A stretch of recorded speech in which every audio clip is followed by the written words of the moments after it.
Hi, I'm Kevin from the band Gates. This is Zero Platoon.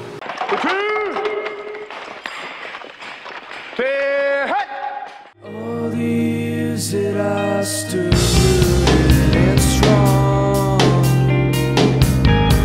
monuments atop the ridge. I started playing guitar in 4th grade because my mom thought I needed to do something.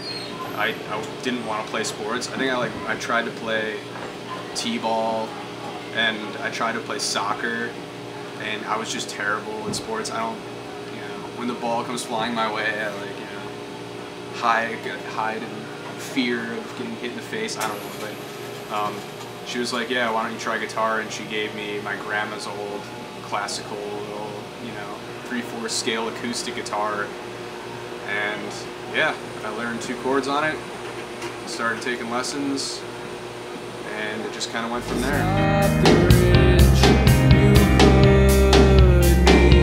was in a bunch of bands in high school, mostly this band called One Too Many that I was in with my brother and my best friend, still my best friend, and our drummer, who I don't talk to as much anymore, but we were like, we had no identity, none. Like, one song sounded like a Finch ripoff or something, and then another one was like, I don't even know, classic rock, Like, we just didn't know. We didn't know what we were doing, but it was super fun, and everyone in my high school really liked our band, and it was fun. And then I was in another band in college. Yeah, that was tough, man. We played to like 10 people the entire time we were playing. So yeah, this is much different than that.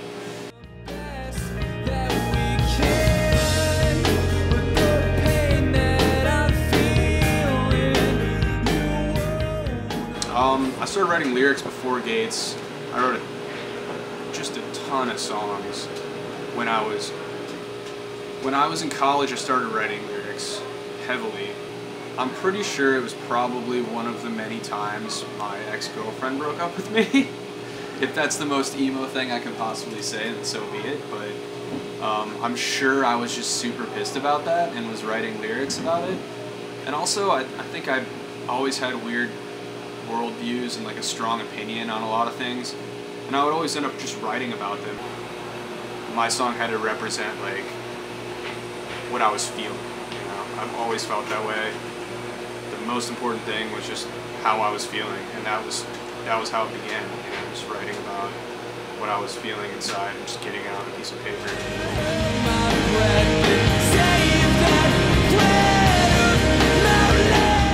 I think I thought a lot of things. Even to this day, I don't write a lot. I don't just constantly write in my notebook or anything.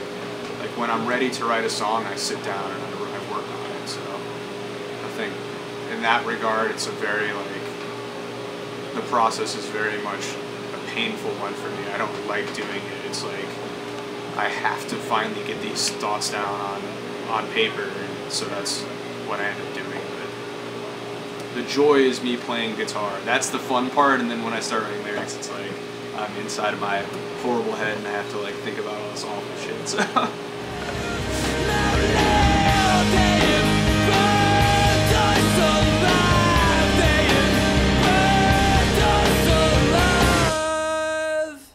I'm going to play a song called Burned Us Alive.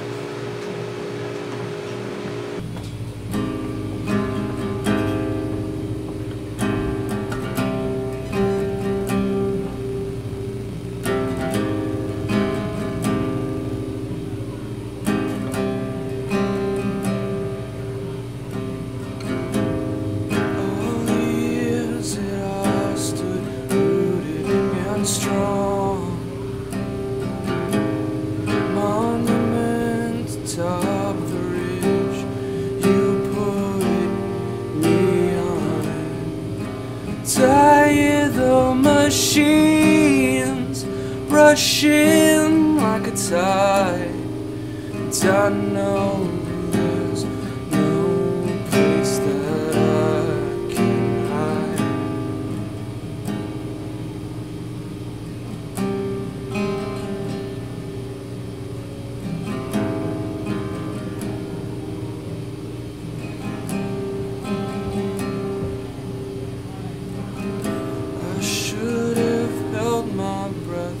Saved a breath.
that have filled me with pride.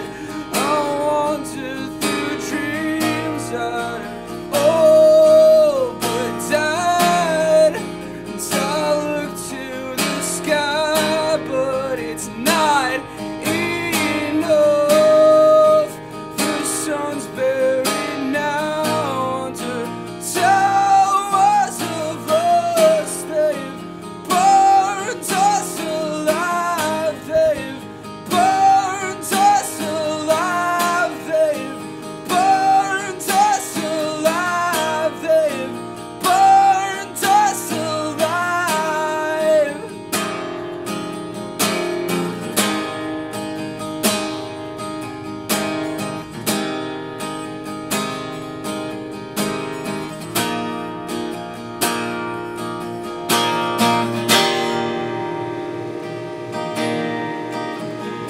I should have held my breath, saved the breath of my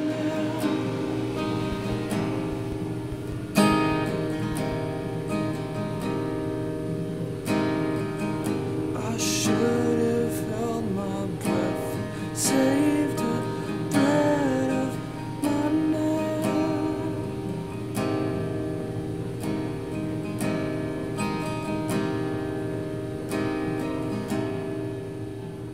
Burned Us Alive, that's actually the first song that we ever had as a band. Originally it's about like moving to New York City from upstate. I lived in Kingston, New York, and I worked in Woodstock, so I was working at the foot of a mountain every day. So I was just thinking about moving to the city and it being so claustrophobic and being so, you know, polluted. And that's where that first line came from, you know, for the chorus, and it kind of still stands to be that about that for me. All my songs have kind of like a weird double meaning, but that's like the true meaning of the song for me. It's just kind of like leaving that life behind and moving to New York. So it just terrifies me to think that things that I've left unfinished will be unfinished forever if I go away, and I think that really ran the record for me. Like, I got really psyched out by that and started getting into like a wormhole of that stuff. I think I wrote life and death down somewhere on a piece of paper, and that kind of became the record for me. I think it's just about, like, in the most general sense I can possibly put it, just about how I'm afraid that I'm going to die and not have done everything that I really wanted to do in my life. And I don't know, I mean, if I'll ever even have time to regret that, or however that's going to work. So that's kind of the overall theme, I would say, of the record. It's like I have all these things I want to do, these ideas that I want to execute, but I just don't have time to do them. You know, like I work, you know, 28 hours a week in my other job, which I love my job, but I'd much rather be writing music all day. I'd much rather be recording bands and like getting all these ideas I have taken care of and doing them, and that's what I feel like is my mark, you know. I think everyone wants to have something to leave behind that isn't necessarily just a tombstone.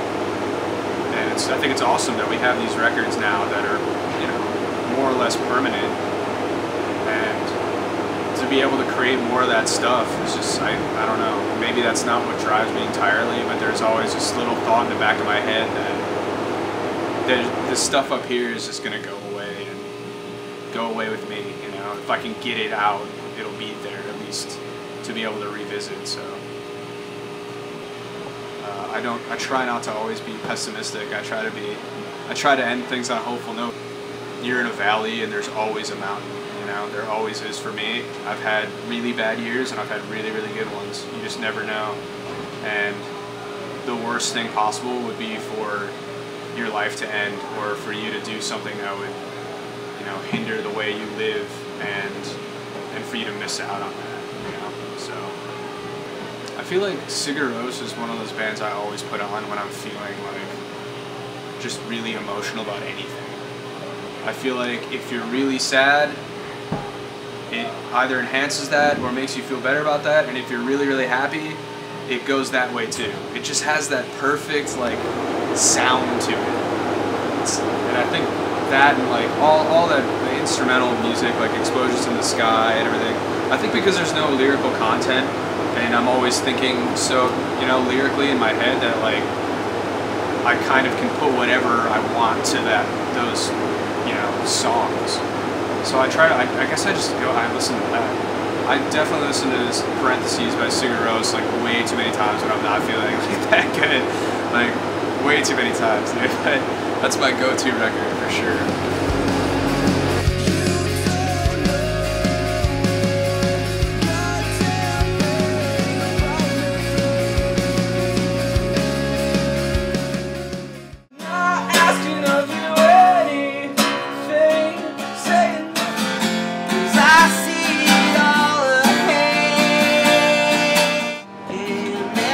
The sun comes up, I'm in trouble.